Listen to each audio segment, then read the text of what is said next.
Palavra da Verdade, a exposição bíblica com Hernandes Dias Lopes. Abra então sua Bíblia comigo, por favor. Salmo 127 e 128.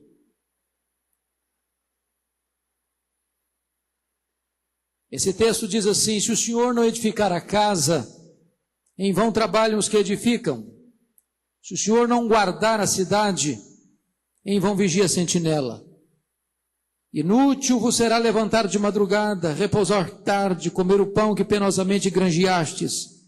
Aos seus amados ele os dá enquanto dormem. Herança do Senhor são os filhos, o fruto do ventre seu galardão. Como flechas na mão do guerreiro, assim os filhos da mocidade. Feliz o homem que enche deles a sua aljava, não será envergonhado quando pleitear com o inimigo à porta. Bem-aventurado aquele que teme ao Senhor e anda nos seus caminhos. Do trabalho de tuas mãos comerás, feliz serás e tudo te irá bem. Tua esposa no interior da tua casa será como a videira frutífera, teus filhos como rebentos da oliveira à roda da tua mesa. Eis como será abençoado o homem que teme ao Senhor. O Senhor te abençoe desde Sião, para que vejas a prosperidade de Jerusalém durante os dias de tua vida. Veja os filhos de teus filhos, paz sobre Israel. Amém. Irmãos queridos, esses dois salmos devem estar conectados. Eles são uma sequência lógica. E esses dois salmos retratam as fases da família. Se você notar, versículo 1 e 2 do Salmo 127, fala do começo da família, do casamento. Versículos 3 a 5 fala da chegada dos filhos, quando os filhos nascem, uma nova fase da família. Depois do Salmo 128, versos de 1 a 4, fala dos filhos agora criados, crescidos, já grandes, a família já feita, e essa família ao redor de uma mesa. E a última fase da família, versos 5 e 6 do Salmo 128, é a chegada dos netos, é a outra geração que surge. Então vamos dar uma olhadinha nessas quatro fases, porque nós estamos numa fase ou noutra. Numa fase ou noutra. Então vamos, em primeiro lugar, ver a formação da família. Se o Senhor não edificar a casa, em vão trabalham os que edificam. Aqui o primeiro princípio é o seguinte: ninguém se casa bem se não se casa no Senhor. A maior necessidade de uma família, irmãos, não é ter uma casa bonita, um carro novo, um bom salário. Isso é bênção de Deus. Mas você pode ter tudo isso, e se não tiver Deus, não tem nada feito. A casa vai ficar vazia. Construir o casamento sobre o alicerce que é Deus, é construir uma família sólida. Essa casa que é edificada sobre Deus, suporta chuva no telhado, suporta vento na parede, suporta rio no alicerce. Essa casa não cai. Mas a casa que é construída sobre dinheiro, sobre sucesso, sobre beleza, sobre fama, sobre glórias humanas, não suporta as tempestades. É por isso que você vê tantos casamentos que começam e terminam. É por isso que você vê que hoje cerca de 50% dos casamentos que começam no altar terminam no tribunal de divórcio.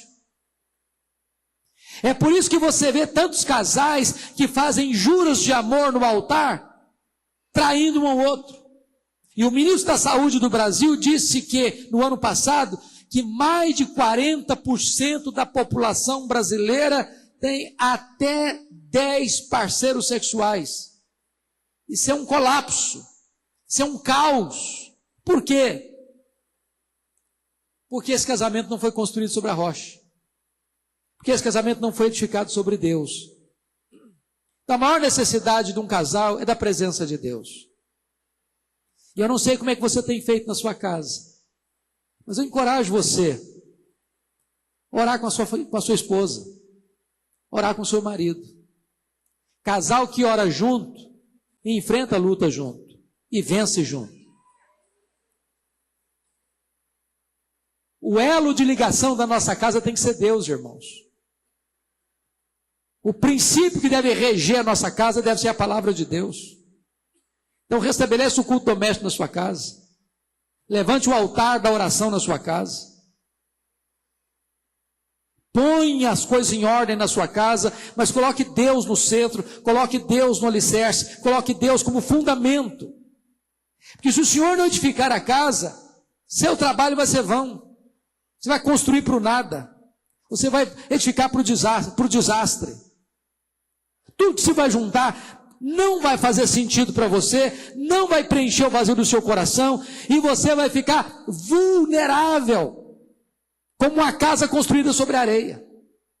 Agora notem comigo o verso 2. Eu acho esse verso 2 tão fantástico, porque todos os casais, quando se casam, querem construir o seu pé de meia. Pensam em ter uma casa melhor, pensam em ter um salário melhor, pensam em ter uma condição financeira melhor, pensam em dar uma melhor condição para os seus filhos. E o trabalho é uma bênção. Trabalhar é um privilégio. Mas note isso. Se você trabalhar, sem entender as prioridades de Deus, você vai trabalhar demais. Vai levantar de madrugada, vai dormir tarde, vai comer apressadamente a sua refeição, e no final não vai valer nada. Eu me lembro de um casal que chegou no meu gabinete e disse assim: pastor Hernandes, nós estamos nos separando, depois de 15 anos de casamento. Eu perguntei: mas por que vocês estão se separando? E eles me disseram assim: é que quando nós nos casamos, nós tomamos uma decisão. Vamos fazer o nosso pé de meia. Vamos trabalhar ao máximo quando somos jovens, para que quando a gente ficar mais um pouquinho maduro, a gente tenha uma condição financeira boa. A gente tenha uma boa estrutura para os filhos. Sabe o que eles fizeram? A mulher trabalhava das 7 da manhã às 3 da tarde. O homem trabalhava das 2 da tarde às 11 horas da noite. 15 anos. Depois de 15 anos, um olhou para o outro e perguntou assim: mas quem é você? A voz que cada um ouvia não era do cônjuge. O semblante que cada um via não era do cônjuge. O cheiro que cada um sentia não era do cônjuge. Depois de 15 anos, descobriram que estavam dormindo com um estranho, para não dizer que já estavam dormindo com o inimigo. O casamento acabou. Porque colocaram trabalho no lugar de relacionamento. Colocaram dinheiro no lugar de Deus. Então note isso. O dinheiro é bom, o dinheiro não é ruim não. O amor do dinheiro que é problema. O trabalho é ruim, não, o trabalho é uma bênção. Mas não põe o trabalho no lugar de Deus, não, que dá errado. Não põe o trabalho no lugar de relacionamento, que dá errado. Olha o que está escrito no versículo 2: inútil vos será levantar de madrugada, repousar tarde, dormir pouco, comer o pão que penosamente vocês ganharam, se vocês não colocam Deus em primeiro lugar. Aos seus amados Deus os dá enquanto dormem.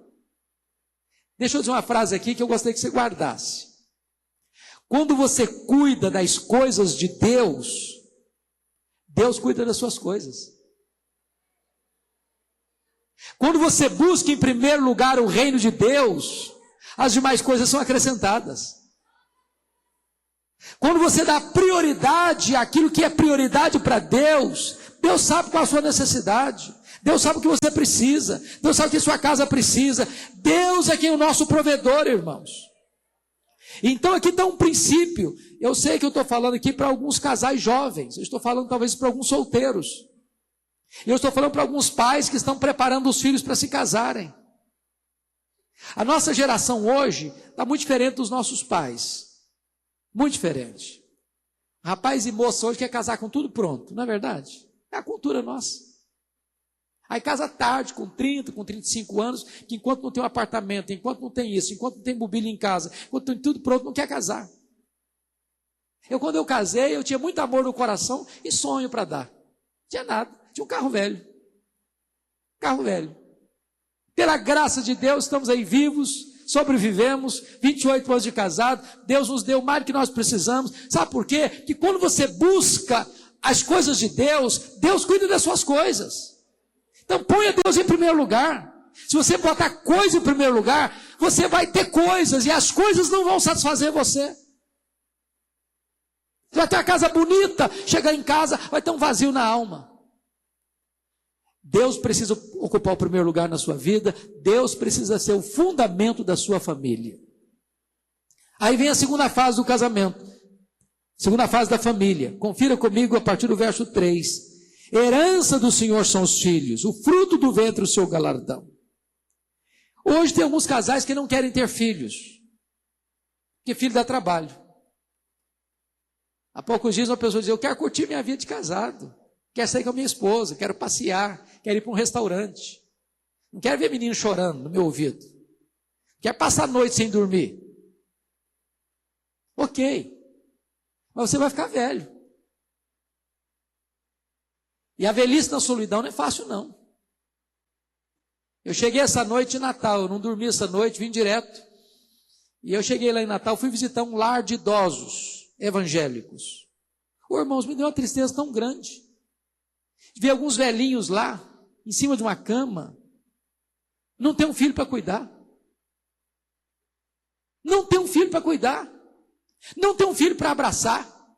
Não tem um filho para dar um beijo no rosto. A velhice na solidão é uma coisa difícil. Então, filho é uma bênção, dá trabalho, dá trabalho. Você não quer ter trabalho, então é melhor não casar mesmo, não. Casamento dá trabalho, marido dá trabalho. Acho que dá mais trabalho que esposa. Mas é uma bênção o casamento. Filho dá trabalho, mas é uma bênção. Mais ainda, filho é herança de Deus. A herança de Deus não é a sua casa, não. A herança de Deus não é o seu carro, não. A herança de Deus é seu filho, é sua filha. Porque às vezes hoje a nossa geração valoriza mais coisas do que pessoas. Dá mais valor a um carro, lustra mais o carro do que os relacionamentos. Eu vi uma história há poucos dias que me chocou e até chorei de emoção ao ver aquela história. Um casal tinha um filho de 7 anos, 5 anos, melhor dizendo, comprou o carro dos sonhos. Conhece esse negócio de casal comprar carro dos sonhos? Pois compraram o carro dos sonhos. O modelo que queriam, a cor que queriam, o ano que queriam, novinho. Botaram na garagem, felizes da vida. Aí o menino, tadinho, de 5 anos, olhou para aquele carro, aquela tinta bonita, esmaltada, e pensou: que legal, achou um painel para fazer meus desenhos. Pegou um prego, começou a desenhar. Que legal, fez um monte de desenho no carro, riscou o carro todo. Quando o pai chegou e viu a cena, ele ficou possesso de raiva. Sabe o que é ficar possesso de raiva? Ele ficou assim, pegou o menino, começou a bater no menino, pegou a mãozinha no menino, bate, descontrolado. Quanto mais batia, mais vontade de bater tinha. Quando ele parou, o menino estava ensanguentado. Começou a romper as veias, os vasos sanguíneos da mão. Tiveram que correr para o menino para o hospital. Quando chegaram lá, o médico disse: não tem mais jeito não. Tem que amputar. Não tem jeito. Tem que amputar. No dia seguinte, um coração arrebentado, aquele pai foi para o hospital. E quando chegou lá, o menino de 5 anos levantou os cotoquinhos de mão, sem mão já, e disse: papai, nunca mais eu vou riscar o seu carro. Nunca mais vou riscar o seu carro. E aquele pai entrou em desespero. Em desespero. Sabe por quê? Porque colocou coisas no lugar de gente. Gente vale mais do que coisas. Deus, pessoas e coisas. Nós adoramos a Deus, nós amamos pessoas, nós usamos as coisas. Se a gente inverter isso, a gente esquece Deus, ama coisas e usa pessoas. Os nossos filhos são nossa herança. Não é o carro, não é o apartamento, não é a casa. Agora note mais. Versículo 4 diz que os filhos são como flechas na mão do guerreiro. figura maravilhosa. No passado, as guerras eram guerras onde se usava o arco e a flecha.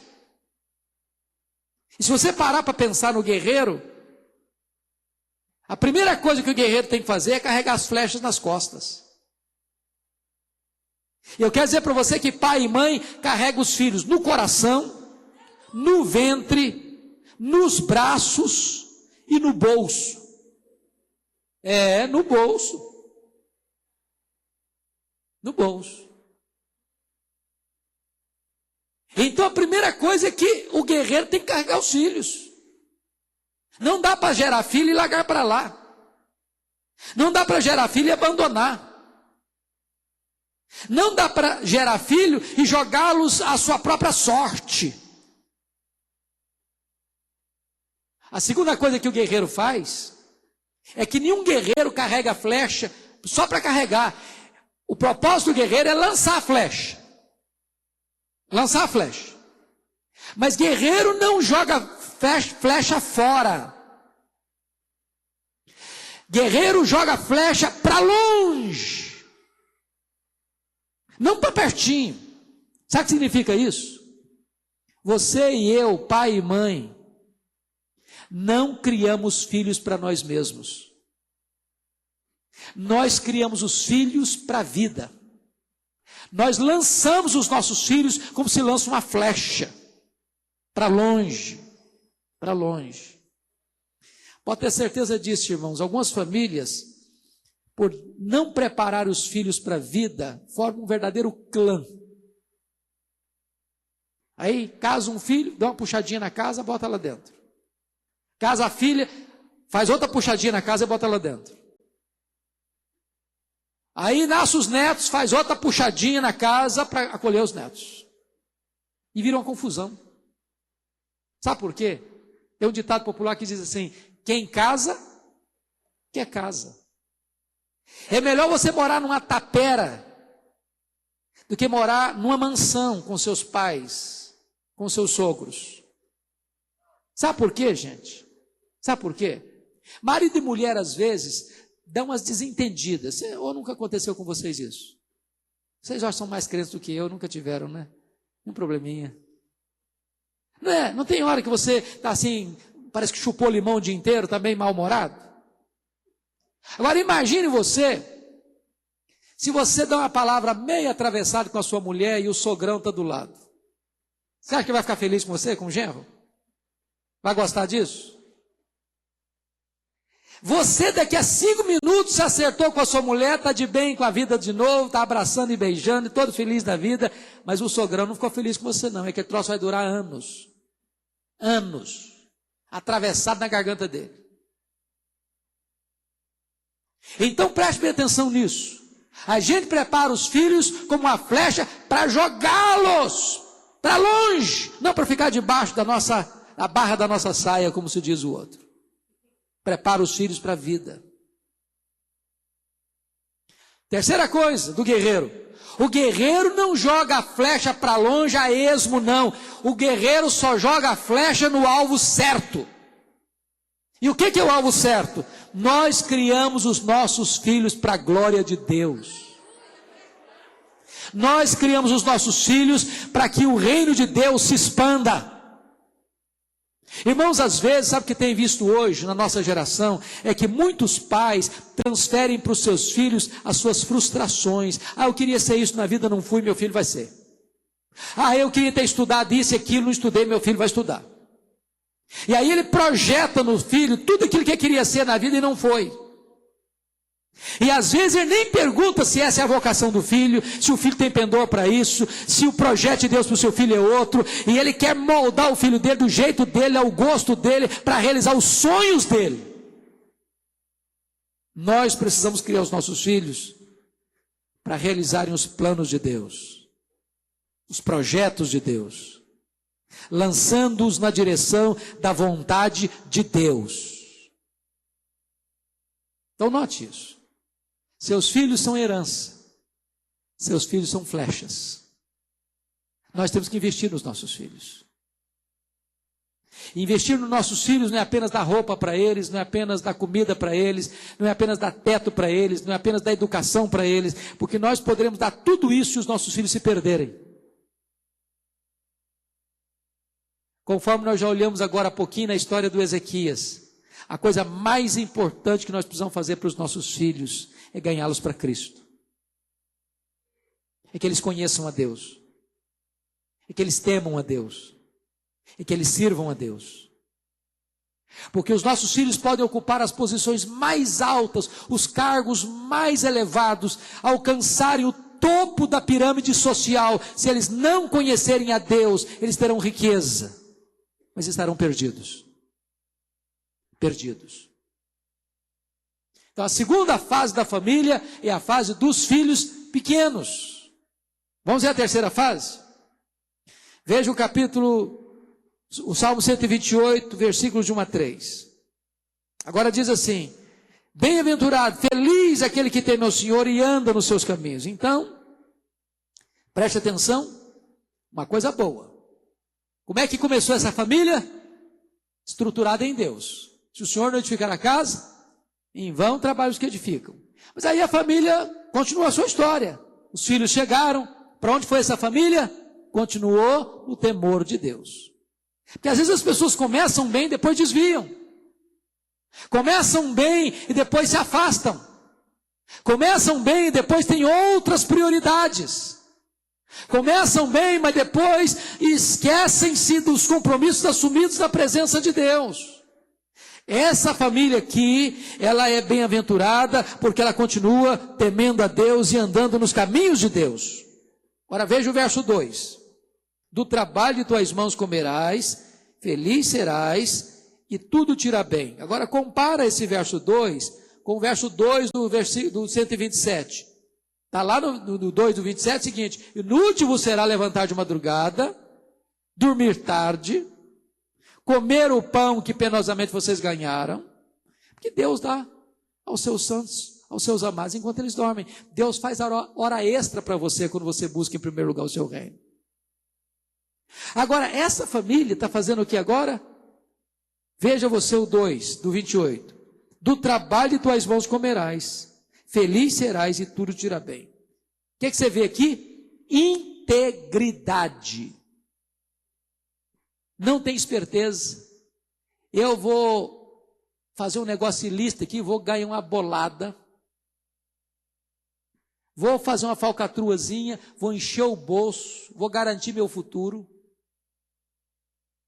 Vou dar uma propina para fechar aquele acordo, para fechar aquele negócio. Eu só vou vender se eu receber propina. E aí ganha muito dinheiro. E depois não pode andar de cabeça erguida na rua. Esse texto está dizendo que um casal que começa bem precisa continuar bem. Não pode perder o rumo no meio do caminho. Integridade moral. Deixa eu dizer uma coisa para vocês, irmãos. O maior patrimônio, a maior herança que um pai e uma mãe pode deixar para um filho, para uma filha, é exemplo. Exemplo. É caráter. É melhor ser filho de um pai e de uma mãe pobres do que ser filho e filha de pais ricos, mas desonestos. A melhor coisa é você poder dizer o seguinte: papai e mamãe não puderam me dar luxo, mas eles me deram um exemplo. Me ensinaram caráter, me ensinaram que é ter dignidade, me ensinaram que eu preciso trabalhar e comer o pão do fruto do meu trabalho, e não do fruto do roubo, da desonestidade, da corrupção. Agora notem mais. Notem mais. Quando você come do fruto do seu trabalho, diz o texto, você vai ser feliz. Feliz. Ô gente, alguém já disse o seguinte, que as pessoas mais felizes são aquelas que chegam em casa cheirando graxa e comem um bom prato de arroz com feijão e dormem a noite toda bem dormida. A Bíblia diz em Provérbios que é melhor você comer um prato de hortaliça, mas com paz na sua casa, com harmonia no seu lar, com a consciência tranquila diante de Deus, que você ter churrascada, mas viver uma vida perturbada e inquieta. O que adianta uma pessoa que se corrompe e que rouba o erário público e que vai para um restaurante e paga R$1.000 num prato e R$23.000 uma garrafa de vinho? Se ele volta para casa perturbado, se ele não tem paz na alma, se ele sabe que aquele luxo todo foi fruto de roubo, que lá na ponta uma criança está morrendo na porta do hospital sem atendimento porque o dinheiro que devia ir para lá ele roubou. Então é melhor chegar em casa e comer um prato de arroz com feijão, saber, isso aqui foi Deus que me deu, foi fruto do meu trabalho e eu tenho dignidade para tomar essa refeição e dormir em paz.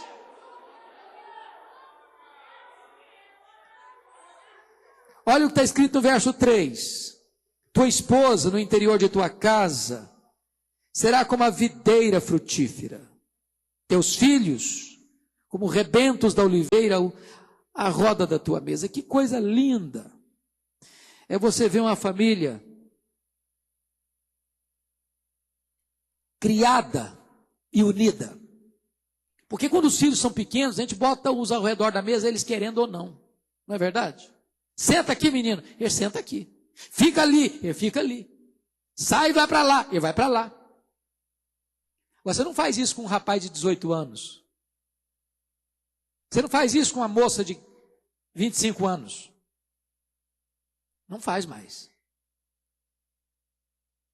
Então, para você ter uma família unida, depois de adultos, você precisa ter investido lá na infância.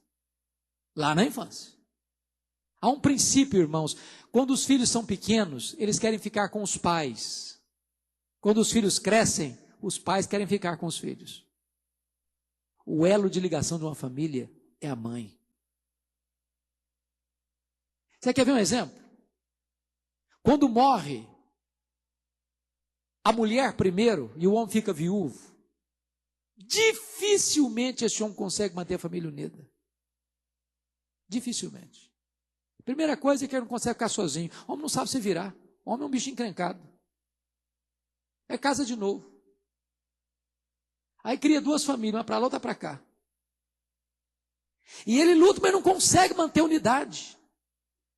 Quando morre o homem primeiro, a mulher, a viúva fica. Ela junta todo mundo debaixo das suas asas.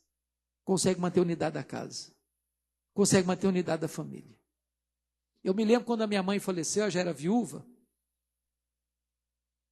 Eu fiquei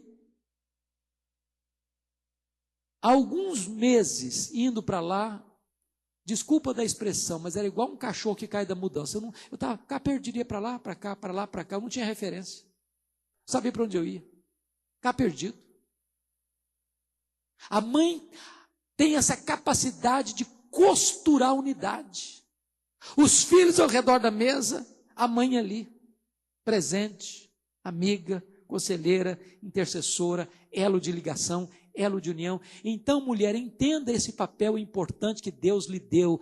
Entenda, mãe, esse papel importante que Deus lhe deu. Invista na harmonia, na unidade da sua casa.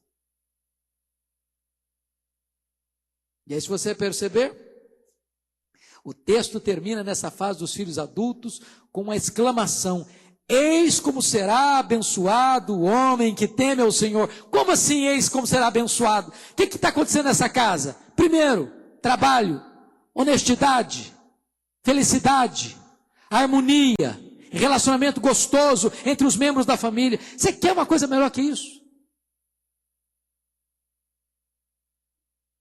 Ou, vamos pegar outro lado. Você quer uma coisa pior que uma família desunida?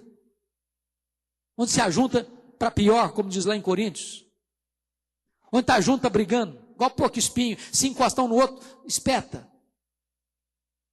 Que bênção é você chegar numa casa e ver as pessoas da família unidas. Irmãos se abraçando. Pai e mãe abraçando filhos. Filhos abraçando pais.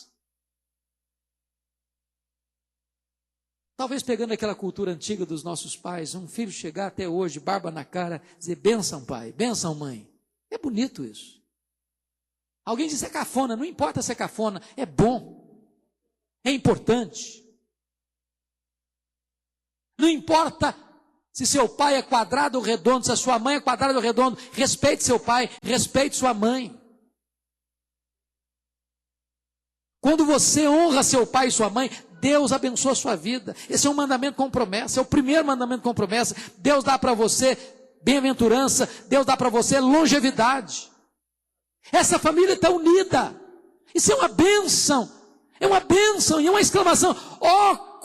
Veja como é feliz o homem que confia no Senhor. E a melhor expressão da bênção de Deus na vida de um homem e de uma mulher é a sua casa, é a sua família. Você pode ganhar o mundo, não faz sentido se você perde a sua família. Nenhum sucesso, conforme Josué diz, compensa o fracasso da família. Você não pode construir o seu sucesso sobre os escombros da sua casa. Mas aí vem a última fase. Confira comigo versículos 5 e 6. A última fase da família, agora é a outra geração que chega, a chegada dos netos. O Senhor te abençoe desde Sião, para que vejas a prosperidade de Jerusalém, durante os dias de tua vida, vejas os filhos de teus filhos, paz sobre Israel. Oh, coisa linda! Eu não sou avô ainda, estou na fila, ansioso para chegar o dia. Dizem os avós que ser avô é melhor que ser pai.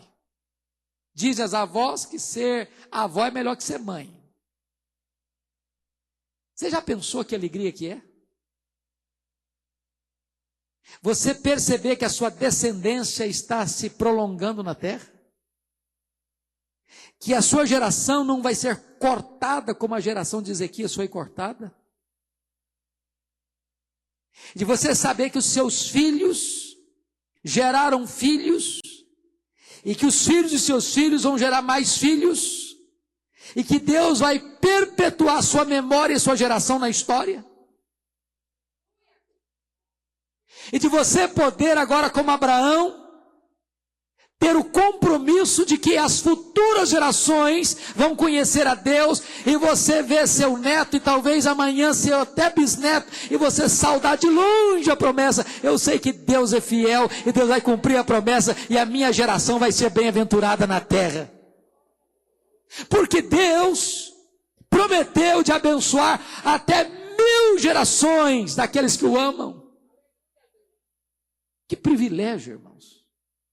É ter uma família, é constituir uma família, é criar uma família aos pés de Deus.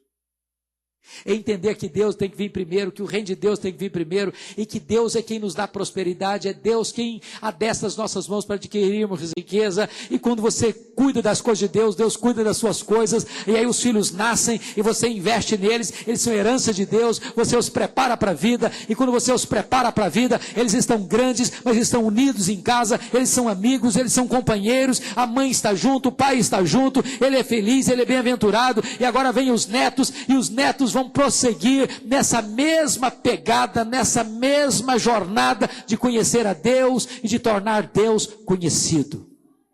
Que bênção, que bênção.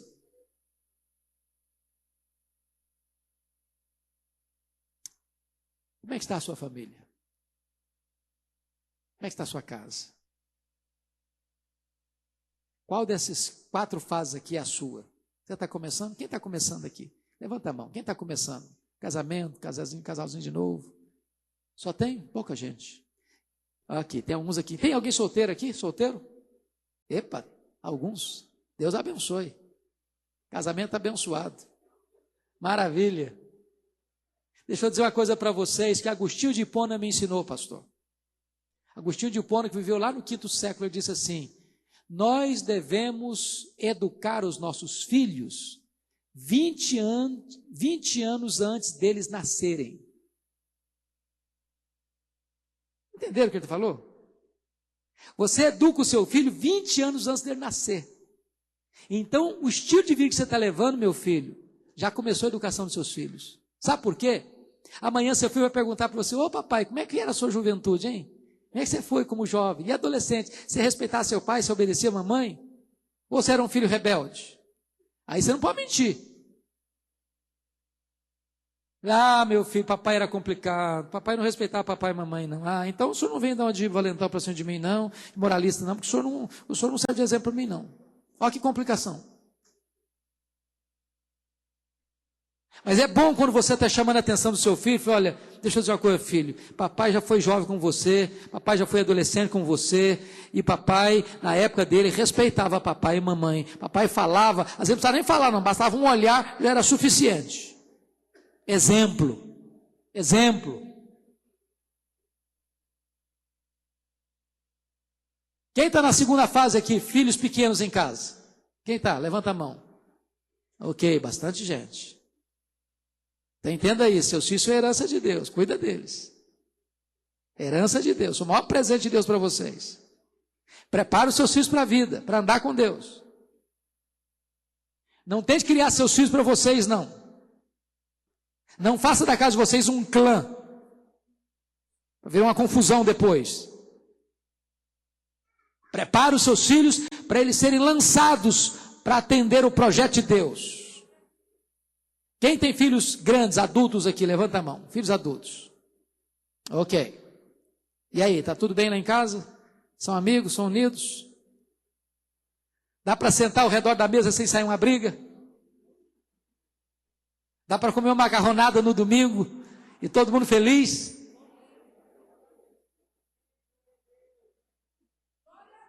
Pois bem, e aí? Quem são os vovozinhos, vovô e vovó aí? Quem é? Aleluia, tem muita gente bonita aí. Que vocês possam ver os filhos dos seus filhos. Que vocês possam ver os seus netos sendo instrumentos de Deus para construir a nossa sociedade, levantar os muros da nossa geração. Que a nossa descendência seja bem-aventurada na terra. Que Deus abençoe as famílias aqui. Sua família é muito preciosa. Valorize sua família. Ame a sua família. Invista na sua família. Ore pela sua família. Eu quero dizer que você não tem uma família perfeita. Porque você não é uma pessoa perfeita. Você não teve pais perfeitos. Você não se casou com uma pessoa perfeita. Você não tem filhos perfeitos. Mas a sua família é o maior tesouro que você tem. Invista na sua família. Não abra mão da sua família. Dê o melhor que você tem para a sua família. E Deus vai honrar você. E você vai ser bem-aventurado na terra. Deus abençoe vocês. Deus dê graça a cada um de vocês nessa noite. Amém. Palavra da Verdade. A exposição bíblica com Hernandes Dias Lopes.